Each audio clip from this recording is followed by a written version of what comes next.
this talk is about is with Louis and Jess, and we're all part of this collective about called SPUNKT Art Now. It's about the influence of punk in art and in text and literature.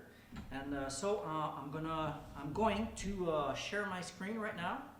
Oh, that it will work. So this is it. Let's play. You have it? Got it. All right. So it's on the influence of punk and post-punk aesthetic on the art book. There's a much more long title, but cut it there. You can see that there's this very DIY zine manifesto. What is punk from Jessica Bebenek, which is part of this publication. And I'll start just by talking a bit about punk. You know, I'm not going to turn around full on. And if punk did really influence the art, we say naturally punk bands sung that punk is dead for now 40 years. Mm-hmm. But if we go on the internet and we just type punk, the word punk in Google, it gets out 600 millions of results under 1 second. So I guess it may be dead, but you know it's still somewhere, and we could say that 90% of that result is about punk rock and post-punk music and everything. And the other 10%, I don't know. I haven't clicked on all those links, naturally. And the first two links that Google refer to is Wikipedia, so punk subculture and punk rock. And I'm going to use some copy paste of Wikipedia because it's the second most visited website in the US because Google propose all the time Wikipedia. So it's what we use. People, the internet, people use it, the user. And in the same time, it's a DIY encyclopedia, which is great because all punk, the scene, it's all about DIY to do it yourself. And this community, more to the left, Perfect. Like this, okay. And it is collective too. And it's a collective, yeah. Absolutely. So there's no, there's people working. Naturally, they have to. It's a huge site, so they have to keep it live. But it's a collective, and it's not. It's open. It's open source, and it's not private yet. Maybe someday, some giant will buy it. I don't know. But for now, it's still like a really fun encyclopedia. That's why I'm going to refer to it. But why punk? What is punk? So my method is gonna be very Live Fast Die Young as the song in Circle Jerks. So it's going to be super fast in 3 minutes, and I'm going to try to shut it soon to switch on the publication because it's all about the art book. So the punk movement focuses on punk rock. That's the main culture thing, and draws various type of ideologies, fashion, and other forms of expression. Naturally, in the other form of expression, you got fanzine, you got the shirt, the graphic, and all the graphical part. Lyrics most of the time have radical expression in political and social subjects, and sometimes have that's an hard word for me, uncompromising approach and ethics. Right from the beginning, there was sexual themes that were tackled crudely and were no longer limited to the sublimate love that was sung elsewhere. If you know a bit about punk and post-punk, this is not a love song from PIL. You will remember, and when I was a teenager, I was very impressed by lots of punk stuff, and this song made me learn that there was more than love and rock. And it did influence, lots of things, and just in popular culture, if you go on Netflix and binge some series like Sex Education, you have this boyfriend who's looking for his girl, and this girl is, is like a bikini kill. Yeah. She's a riot girl, and in her room she has the bikini kill a poster, girl power.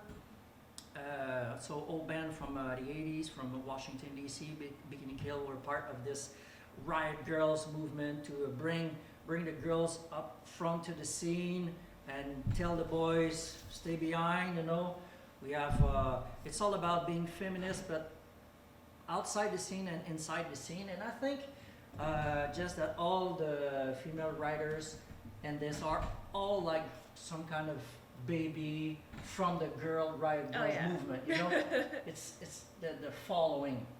And if you see on the right, there's another poster from a lesbian on ecstasy. So those are a female band from Montreal, dead now, but this is a continuity. It wasn't like straightforward punk, but it did nourish them for sure. So the punk ideology, you could talk for days, but existentialists, to exist by yourself, anarchist, individualist, anti-authoritarian, egalitarian, or even nihilist concept. Lots of stuff, lots of big words that we could speak for months in the university. Just cut it straight. It's most of the time challenging the established order. There's a strong demand for personal and social freedom, and most of the action are related to DIY, to do it yourself. So like this publication and even like this event, I mean, Volume Montreal, without Archive Montreal, there would be no parallel structure. This parallel structure that make it live, so we can come and talk about our stuff and our art and production. And most of punk philosophy is characterized by spirit of subversion, hijacking of codes, derision, and anti-capitalism. Punk wants maximum freedom for the individual with as few restrictions as possible. It is contesting the law and authorities, and it wants to establish alternative structures, which I think this festival and Exposin and all the Exposin of the world and all those people who just join forces and wants arbor of love, they do it sometimes in urgency, sometimes in improvisation, it's singularity disorder, and sometimes it brings even to riot. So those, I put just three major cover from Dead Kennedy, Sex Pistols, and Conflict, all about being openly political, and it was a huge school for me to learn about the world through those people at the time and still today.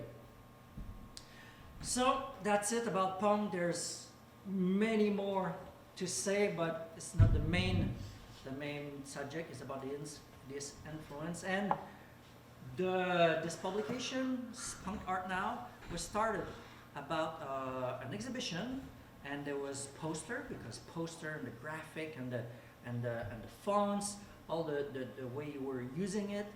Lots of black and white, because for years, we've been looking for the cheapest printer in town, like 5 cents a photocopy. So there was a lot of this aesthetic.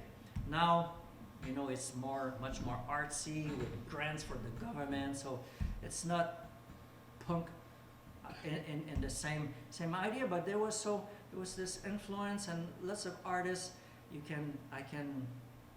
I brought them all. Brought some of living artists in this exhibition in Montreal, and Maison de la Culture, Janine Souto, Frontenac, Subway. It's closed right now because the red zone, but maybe it will continue later. And if I'm talking about this exhibition real fast, it's just to say that the publication is presented in the exhibition. So a huge publication, and this is the second part. So what is punked? By the way, it's a new word. As you know, in English, there's punk showing spirit, courage, determination. Punk, I just said, it's counter movement, DIY aesthetic. And there's in German, punkt. Punkt, it means just a point. It's the punctuation, like meeting, and I'm using it like meeting point in time, or making a point. So I'm making a new word for the influence of punk and art for the 21st century. I wanted a new word because punk and post-punk have been around for years, for 40 years, and I want just to talk about now, what's happening now, and it's not like in the time when there was a crash and everything. You know, we got older, there's new people, things move on, there's new thing, and I'm talking about art, and I think punk wasn't art movement, it was anti-art, anti-system, and now, you know, art is the best thing for me after punk. So this big publication, it's about now, so very important, and the text is a collective. As you can see, Jessica and Louis have suggested text. It's a collective to about 20 people. I'm still all right on time? Yeah. 2 more Good, minutes? Yeah. It's lots of use of black and white, because that's the main idea. It's poster size, so oversized publication, about 19 inches and 39 inches when you open it. So it's like a small exhibition on tour all the time. You know, it never stops. And I because feel like it's even the size of it is punk. Like, exactly. I don't even know how to put it on my shelf, you know? Well, It doesn't fit. part of the idea, because it has to be in your face. Yeah. It has to be fun, but it has to t'agacer. To You bother know? you. Hmm? Bother It has you. to bother you. So it bothered everybody, because Yeah. it's like, wow, it's awesome, but what the fuck should I do with it? Yeah. You know, so that's a part of it. Yeah, that's a good point. Punk should bother you. Yeah. Like, it should, like, I like it when things make me angry, because I'm like, ooh, why am I angry about this? Yeah, it makes to make move. Yeah. Make stuff move, talk about the real stuff. No, not all the time, but sometimes. So this is a talk. This is just a screenshot from the text from Jessica. What is punk? I guess she will talk a bit later about this. And it's all about discussing the attitude, energy, aesthetic, and legacy of punk culture in art today. There was even a special font been produced by our friend at Studio Feed. They were very into the first project, which called Post-Punk Art Now. And Louis, this is this text. It's a bilingual. So the origin text is original text is in bigger fonts, and the smaller, and the translation in smaller fonts. And it all comes with a poster, and the top of the front of the poster is the title, naturally, but the back is in fact part of the blog, and on the blog you have other artists outside this scene, you know, bigger artists that like kind of made it, and just to say how many artists has been influenced by punk, and those, it's just repost. I just repost article I found, so I'm not saying anything else that what they say, you know, I copy paste. And so this is a post-punk, post-internet blog, and you can find it online if you go to the website. And so we put the poster in the city. So there's a part of propaganda, because punk was a bit about propaganda, you know, to sing out loud what we think or do. We were playing about this, and it all started with the first huge fanzine, Post-Punk Art Now, printed 4 years ago, and it's so the continuation to bring artists and authors that works are linked to the ideology, ethics, and aesthetics of the punk movement. All various practice and current art, so it's an investigation into the influence and manifestation of punk in contemporary art and in literature. So it has been launched in Montreal at Art Prime, and a year after in the Invisible Dog in Brooklyn. So there was 2 rooms. That's like the smallest room, window room, in Serre for vegetables. Now it's you put some art into it. So that's it. That's my part. Excuse my French. You know, sometimes I just I'm talking to a screen, and so now I'm gonna. That was great. Gonna be your turn, guys. You? Louis and Jessica. Yeah. Well, thanks for the presentation, and I guess you're right, there's a whole new generation. I mentioned Extinction Rebellion, it was kind of the inspiration for my article, especially when I was reading about how they, how important iconography is for them, the logo, they are just like Crass was back in the day, saying no t-shirts, no merchandise, but there's a big dilemma because some of them are like, yeah, get it everywhere, and basically this, the movement is, took sort of gelled together in the UK, and the UK is where the campaign for nuclear disarmament gave us the iconic peace symbol that everyone knows today as the peace symbol with the thing. In fact, the designer of the peace symbol, he just died in the last few months, I believe. Oh yeah? Or no, maybe he's not even dead, he's in his 90s or something actually. That's right, I was reading Don't an try to article off with him. him. We're all about to die, one day or later. Yeah, some presidents sooner than others, I think.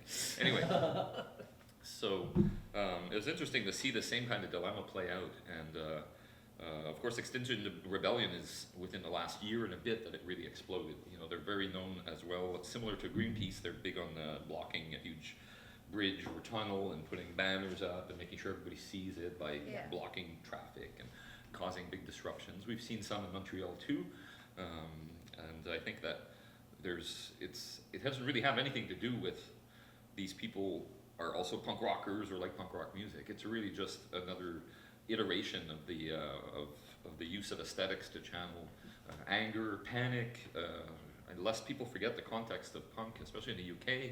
In the 70s, things were going really badly. No jobs, strikes, coal mining disasters, a generation of kids who didn't want to grow up to go and work in coal mines. Post-war, I mean, it looked you know, pretty rough still. There were demolished buildings that were still there in the 70s, making things look pretty. It was very much like people, like the collective people taking power back, which feels like very punk. Yeah, the whole 60s thing, especially in the UK with Swinging London, it was more of a cultural and mainstream culture thing. Of course, the Beatles and all that were huge and mainstream, and they didn't really, they inspired to some degree some activism, or it's more like they were the soundtrack to it or reflected it, or some might even say that they were cynical enough to, you know, change their flavor every time to make sure they were hip with the times and took advantage of the kids or whatever. In any case, it didn't have much of a political appeal, the whole counterculture of the 60s, aside from the very specific countercultural, you know, artists, activists who were there. Let's not forget there's a line between the 60s and the 70s, but it's not in the mainstream 60s psychedelic culture. It's in, you know, some of the more outsider and wild artists and figures of the 60s. Some of whom, for example, the Crass Collective was originally a bunch of hippies that started a commune in the early 70s, and they embraced punk as soon as they saw the anger and the aesthetic that was being, even though there was not really any politics with the Sex Pistols, they saw an opportunity to adopt that style and put it to the cause, put it to work for the cause.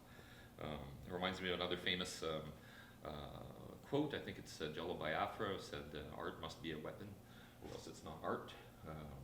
Maybe I'm misquoting, and it might have been somebody else, but I seem to remember it was Jello Biafra.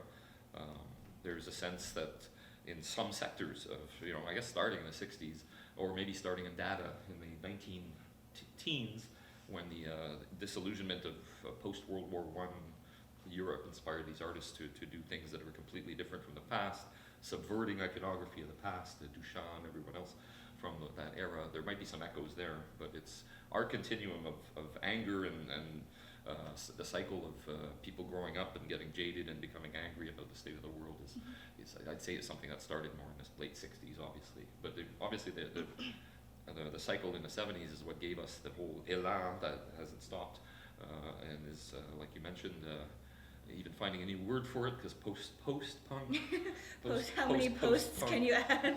might be start getting a little, you know, we've already got post-rock and all this other stuff.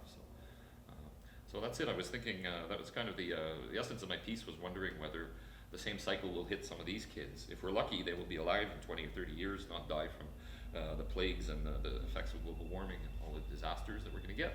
But should they still be alive, I wonder if that, like Crass, they will end up being okay with publishing, putting out T-shirts, and you know, letting their symbols and icons find their own lives, as it were. Well, I wonder, speaking of publication, like, I wonder what the two of you think about what is the difference between, say, publication and, like, dissemination?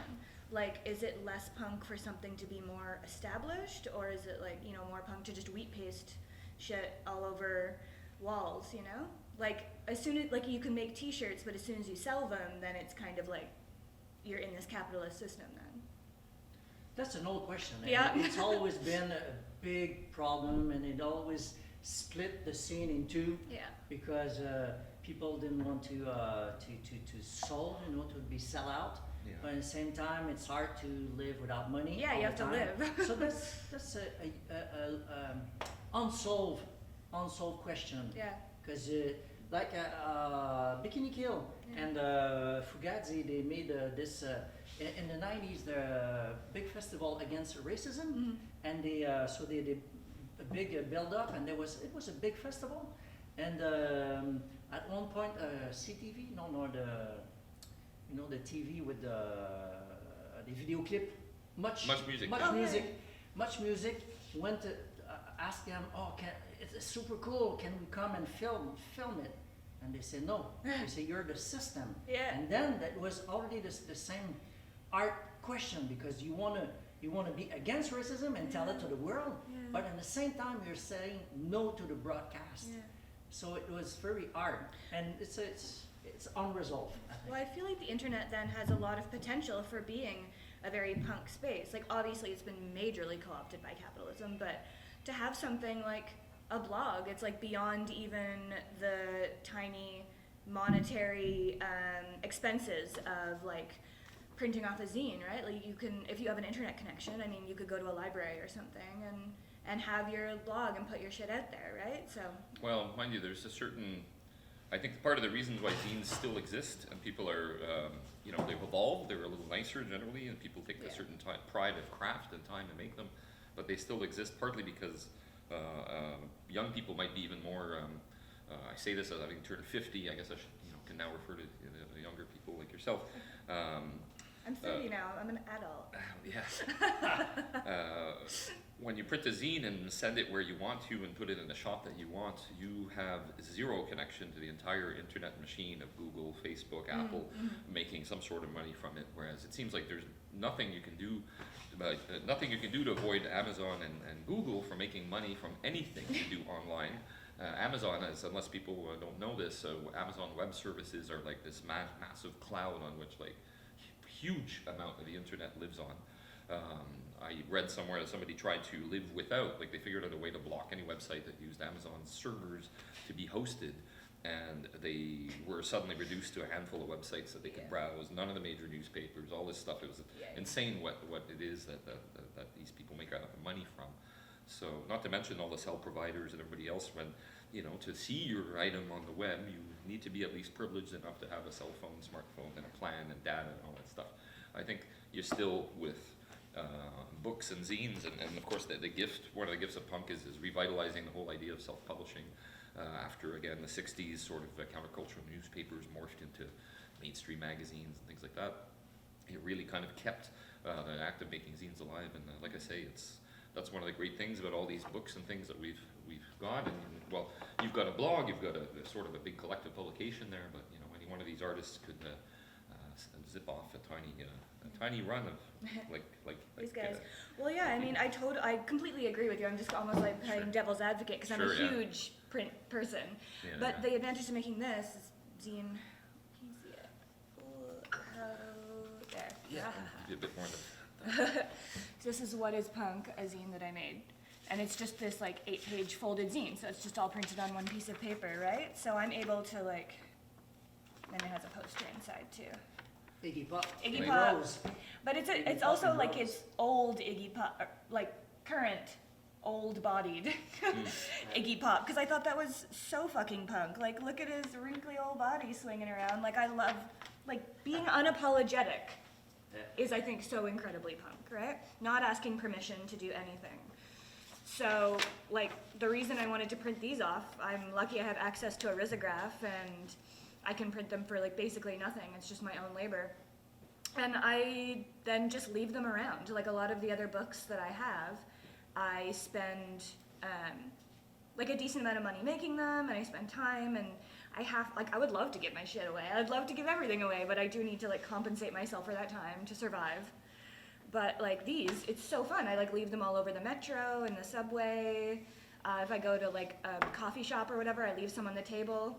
And it's like a great way to get your work and your ideas, because this is like a manifesto, get your ideas into the hands of random people, which maybe even like having a blog or something wouldn't do necessarily, because then people have to find it, you know, like they kind of have to look for it unless you're publicizing it.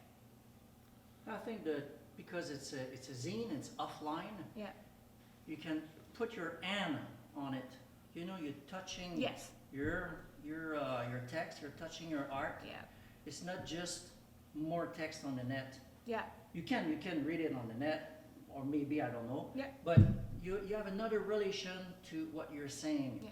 Because you put it into a form. Yeah. You choose a bit of black, a lot of rose. Mm-hmm. You made it DIY. You fold it, and so it's a part labor of love, Yeah. and it's a part, when we're talking, we have discussion, but this is part of this Oh, discussion. totally. Yeah. And I think it's great that it's offline. So Yeah. all the zine stuff. But you also, well, I've got the camera pointed that way mostly. I'd be curious to know how you think of the punk aesthetic or its influence when you're making your, or other kinds of publications. You've made literary works and hybrid Yeah. works. So I'm or- mainly a writer. And then I've published other people's writing, and I don't like, this is definitely the most aesthetically punk thing that I've done. Most of my stuff is a lot more like polished, still very tactile, and like I like you to know that you're actually holding a book, you know, not something just slick and glossy.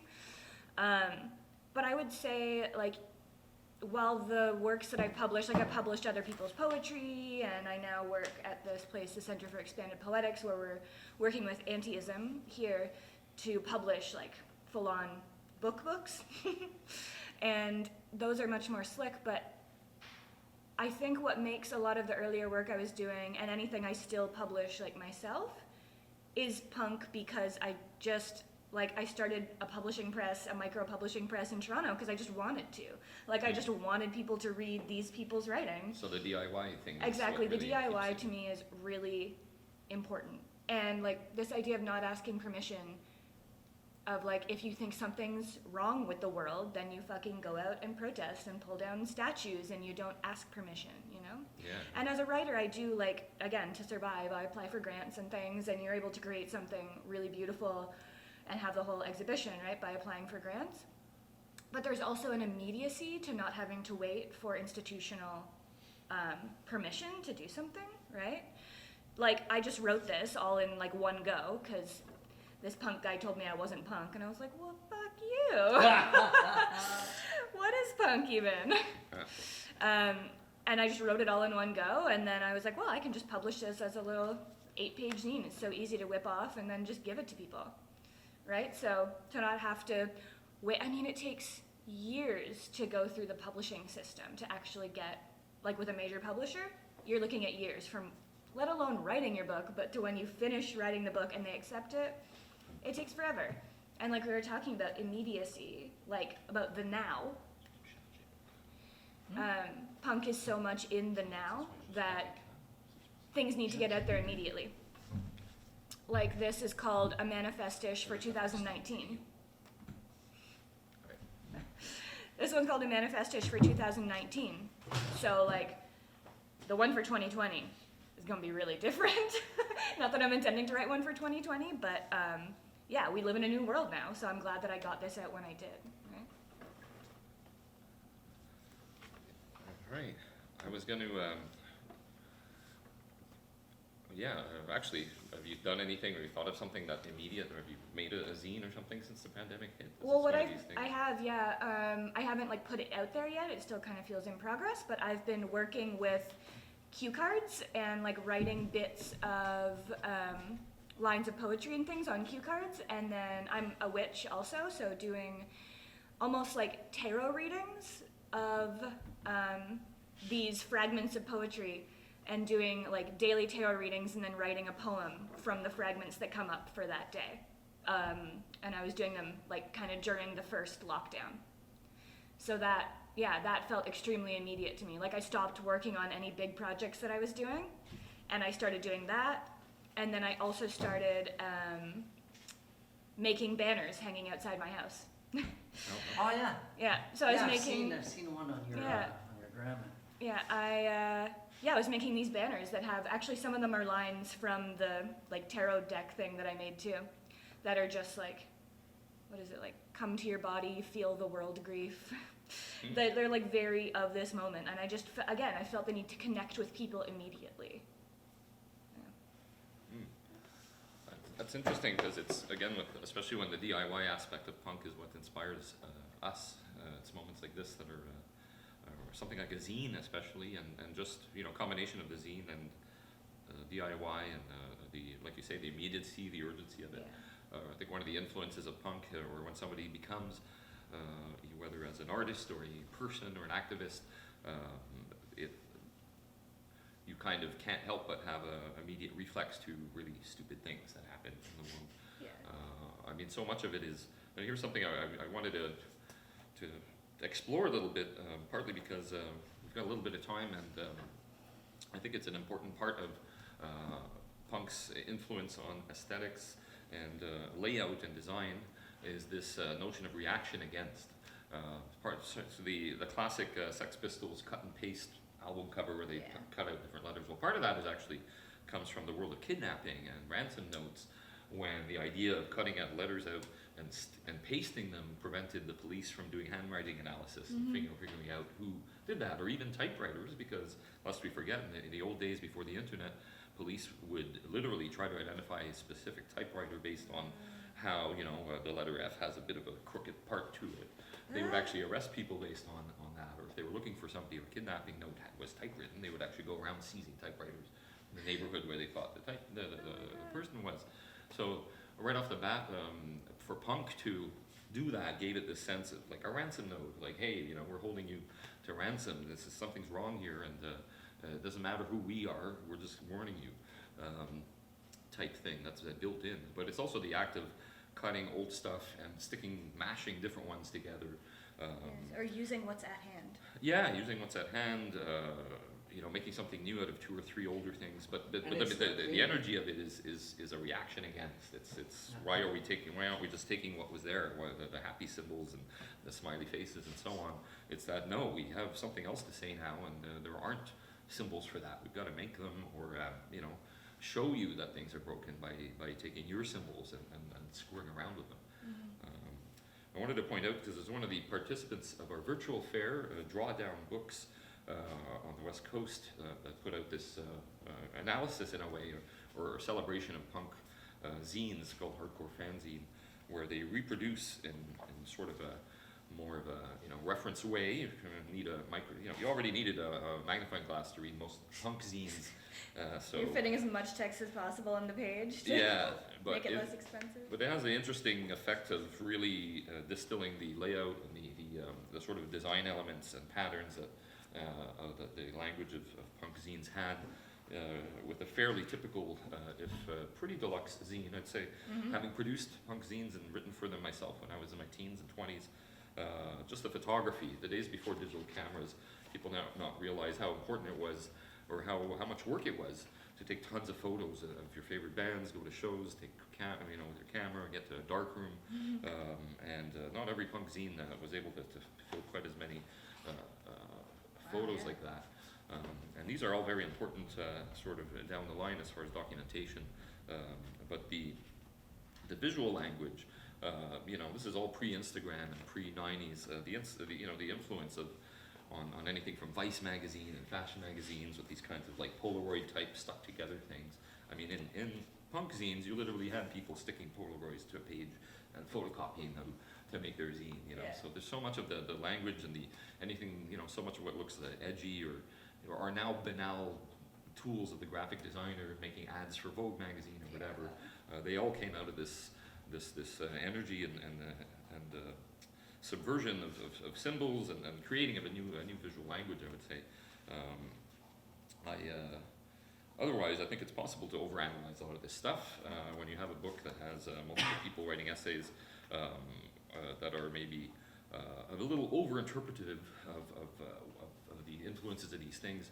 At the same time, it does go to show that there's a lot that you can interpret about our age and the sort of legacy that we're living with that still is filled, with the language of punk, if not the iconography, as much as it used to be with safety pins and stuff like that.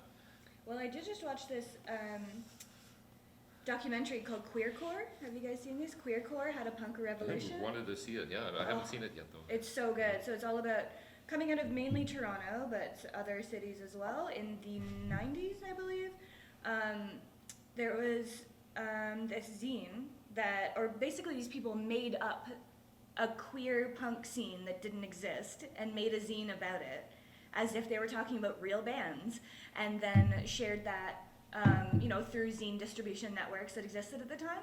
And then that allowed, because there was a lot of like queer bashing and stuff, a lot of skinheads in that scene, in the actual scene.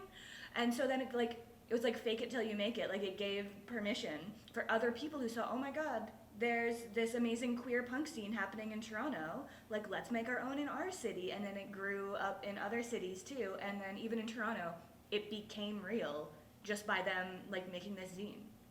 Yeah, it's amazing. It's super, it's really worth watching. Did they make a book about it with all the zine after? I don't know. I just saw the documentary, but they might have. I remember it was Bruce LaBruce and then there was, I can't remember the woman that he joined up with. I can't remember her name, but it was like the two of them running this. Yeah, this queer zine. Yeah, that was a sort of a subculture within a subculture. Yeah. There was the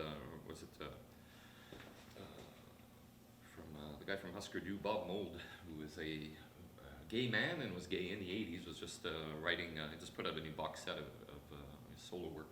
He was one of the rare queer punks in the 80s who, in the US, mentioned that it was definitely, similar with heavy metal. Everybody knew Rob Halford from Judas Priest was gay, but I mean, the guy would come out in leather and on a Harley and so on. But there was an acceptance, but not really any sort of overtness about it or celebration of it until really there were only a handful of people in the 70s and 80s that were queer and punk. And the scene, it was all mixed up. The first scene, the punk and the queer. Well, and the sexuality. At first, it was all mixed up. There was definitely no strict space. You put all the weirdos together. All the weirdos, exactly. That was mind you, I think with the hindsight of today, we can recognize the fact that there was a certain white privilege to be able to say, just like it's no longer possible to say I don't see color. Yeah. Only white people say that. And at the time, I was, growing up in the punk thing, we all thought that everybody was okay, and the weirder you are, the better, and that nobody had any issues with that. But that mostly white hetero people were able to think that so easily. I don't remember anybody looking to find out whether there were problems and asking people whether they felt comfortable and stuff like that. So there's maybe a bit of a myth, but it's true. I mean, obviously, even the beginning, coming out of the sex boutique in London with the Sex Pistols and that designer Vivienne Westwood and Malcolm McLaren, there was a very large intersection. In a way, it was kind of like a reboot of Andy Warhol's East Village gang of weirdos for the punk era.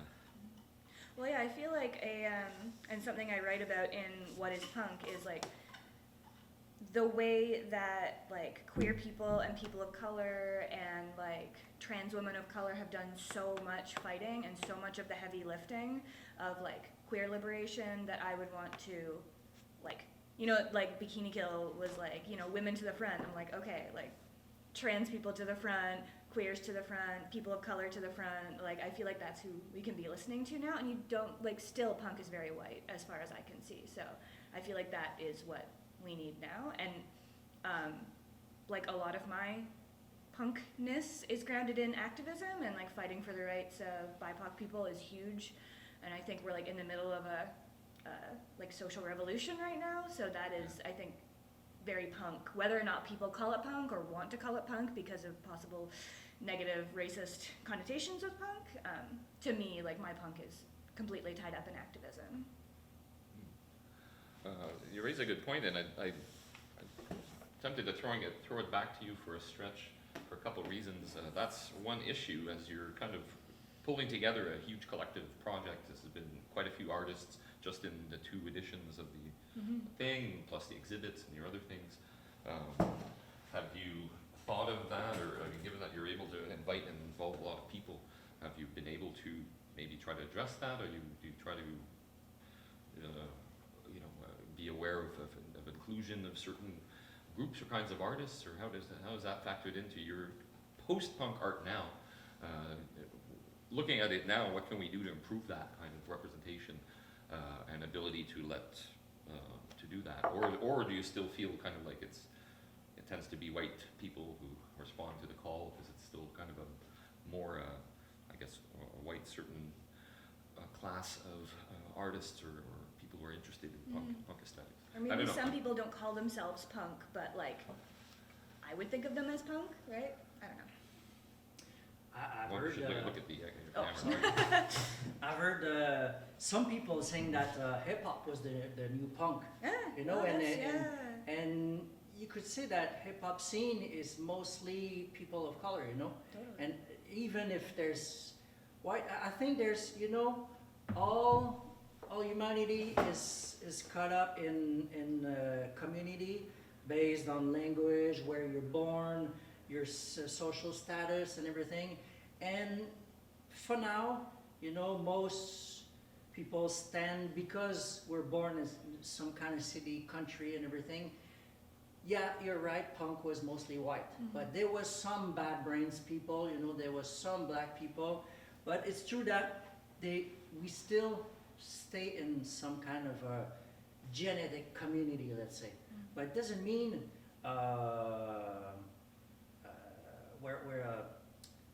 we're not anti-racist, you know. Yeah. But we have to look out for the difference, you know. When I've been building this programmation, it was easier to find like you guys. It was up front, you know, to me, and I have to look further to other community online and try to reach out. And I've sent, you know, emails. I've sent, and some people didn't answer. Some people say it's the struggle of being an editor. Yeah. So, you know, let's say half the people I tried to contact, no answer or no. Yeah. They just say, okay, good luck, you know, but not this time. Yeah. So it's been part of my my plan to try to have diversity in genre, diversity in language, diversity in everything, even in the medium you use.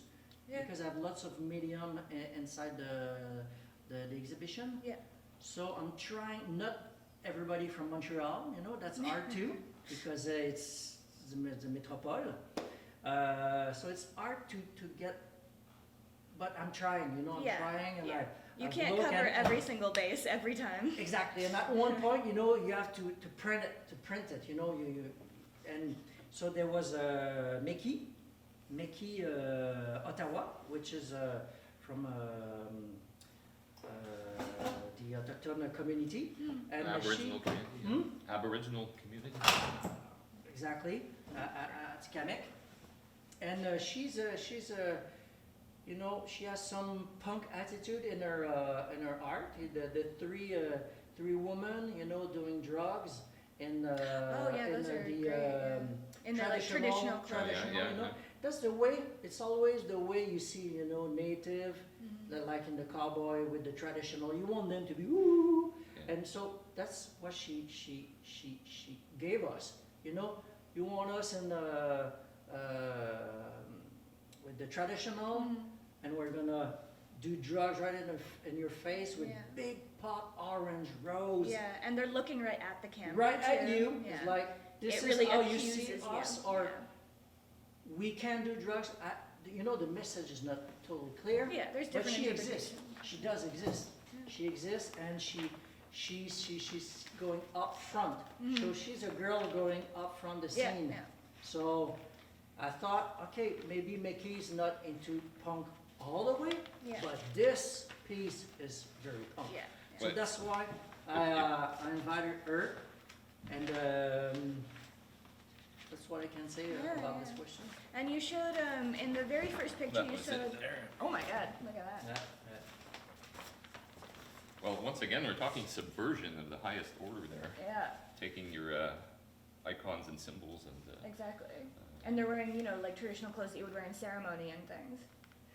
And if stay on that page, please, Louis, because so this publication has been made, been put in pages by Studio Feed, and Feed is part of the publication, so it's a graphic studio in Montreal, and they have like comment on dit, page blanche. You give them a carte blanche. I gave them a carte blanche to put together the book. So, you know, I invite you guys to Yeah. write. Artists gave me images. I did some kind of choices, but then I give it, and look on the right, Well, they else didn't- would use, you know, the colors. Yeah. So they made the choice, and this is Arturo Vega, the Oh, yeah. dude who made the logo of the Ramones. Oh yeah. And Ah. if you look at the woman on the left, Mm-hmm. they're telling us to hell with use at the same time, you know. Yeah. Mhm. And this is part of the insult series that Arturo Vega had as an immigrant, a Mexican,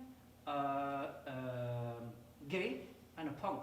Yeah. All four, you know, living in the 80s. Yeah. He had lots of insult, and so he did this series, which is very pop, you know, like Yeah. pop art.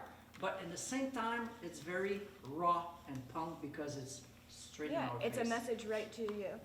That's, Yeah. yeah. We have the centerfold. Who was? While we're here, may as well stretch this out. This is. There's the balaclava. I mean, that's what's great with your. I think the easiest way to store your book or your magazine when somebody the buys wall. it is to go and put the pages up on the wall. And, this is that kind of anything that's decay always makes me Yeah. think it's punk. You know, Yeah. it's partly Can you bring it further to the camera, guys? sure.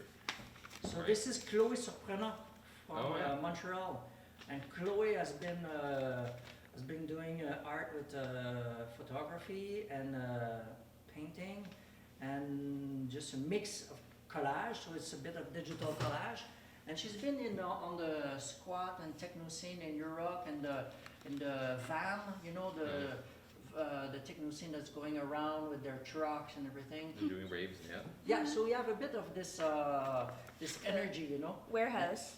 Yeah, warehouse too. Yeah. But you know the scene that we're going and doing in like small villages and doing like this big rave party for days. So she was into punk and techno scene half and half, and you can feel this in her art. Yeah, there's a weird, or there was a weird sort of appropriation of punk aesthetics to some degree in the rave scene in the 90s. More maybe a regurgitation of some of the 60s sort of sense of, you know, taking acid and dancing all night and feeling like you're, you know, tripping with thousands of other people. But Putting whatever kind of clothes you want just to have fun and Yeah.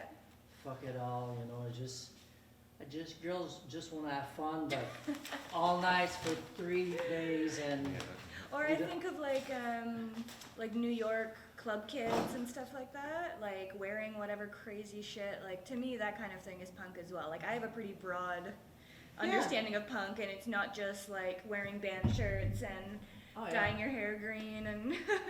Yeah, I'm not into that discussion anymore. I know what is punk and what is not. Oh, well, just. But you know, we do our stuff and we say it to the world. Yeah, exactly. well, I think we're all people who, the three of us have taken the DIY thing really seriously, and that's why we're here, and that's why you know, this exists. Like you said at the beginning, volume, Exposine, the archive, it all came out. I mean, there was 9 of us making zines in 1998 when we all started. We realized we're going to the same zine fairs and carpooling and going to other cities to sell our stuff, and there was nothing in Montreal. That It was seems kind of wild pathetic. to And me. I mean, less people forget. The Yeah. 90s, people, the sense was to leave the fuck out of Montreal if you wanted to get anywhere in life. Wow. Musician, writer, whatever. everyone was going to Toronto or Vancouver or Yeah. wherever, New York. I mean, Montreal's already always had that problem of being so close to these places, even Europe, that it's tempting to just take off. But you know, I think that it was the punk aesthetic of saying, well, let's do it ourselves, and nobody else is doing anything. I guess we should take the plunge, and sure enough, all founders of Art Montreal still table, except for me because I'm too busy now putting on these fairs. But everybody, like last year between Volume and Exposine, we had every single one of the founders, Julie Doucette, Billy Mavreas, Bebenek, they all still publish, That's awesome. and they all still need this kind of setting to get known and put the stuff out. You're also you're a veteran punk from going back to being in a punk band. You're in the General Fools.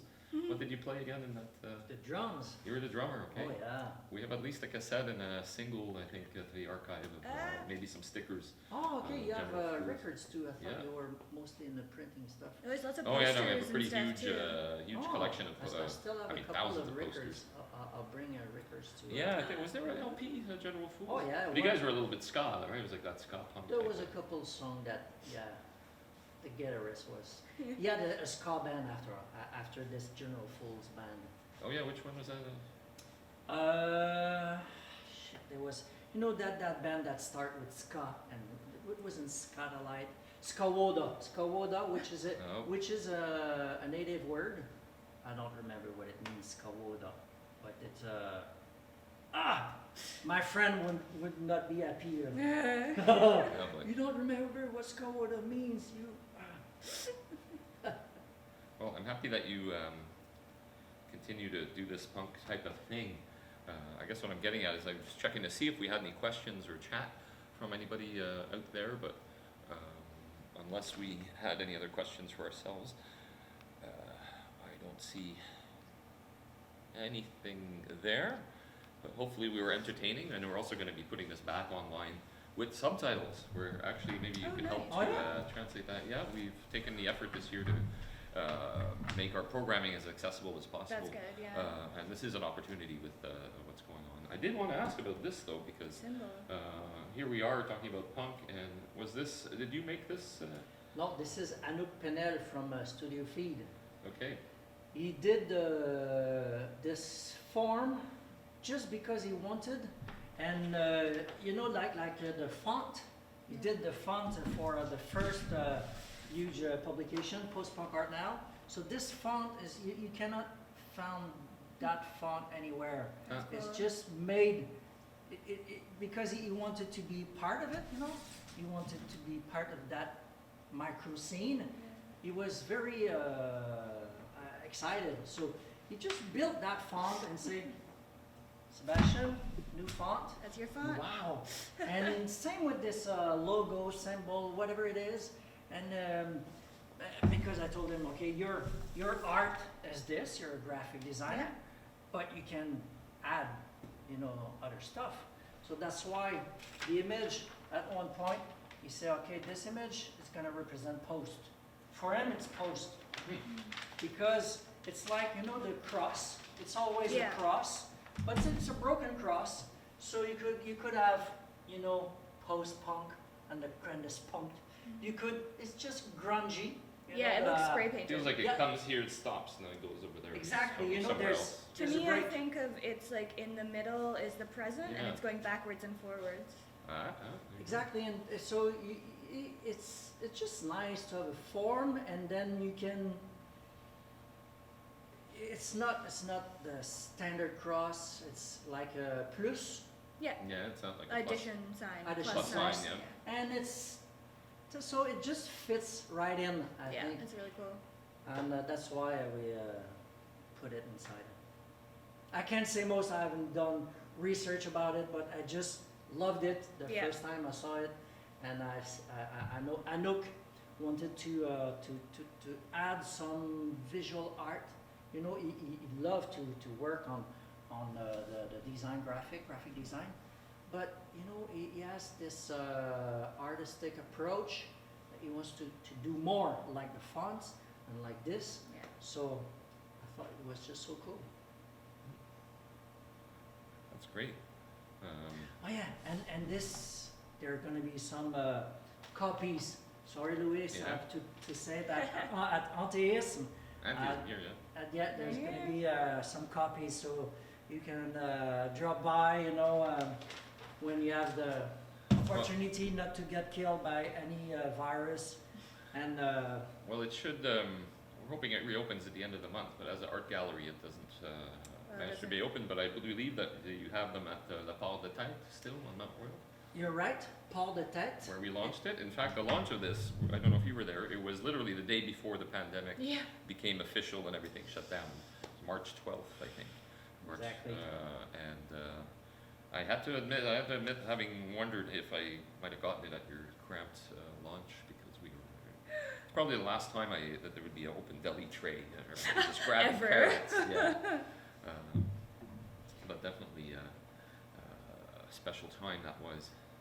So in Montreal, you can find it at the Word, the library The Word on Oh Milton. yeah, yeah. You can find it at the anarchist library L'Insoumise on Saint-Laurent. On the feminist library Le Guélion near Baudry Baudry Metro, yeah. Metro. And at Arprim Art Center in Art gallery, the Belgo. The Belgo. So those and Anteism. And you'll actually be able to find it on our website. I'm not sure if I've added it. I'll do it right after this if I didn't. Art book fair that we put online for volume. Essentially, there's a new gallery page with books that you can click on, browse from one to the next, and kind of explore what would have been at volume 3. And of course, you're on the list of exhibitors alphabetically there. I think it's under SPUNKT this time. Okay. And so people can click through.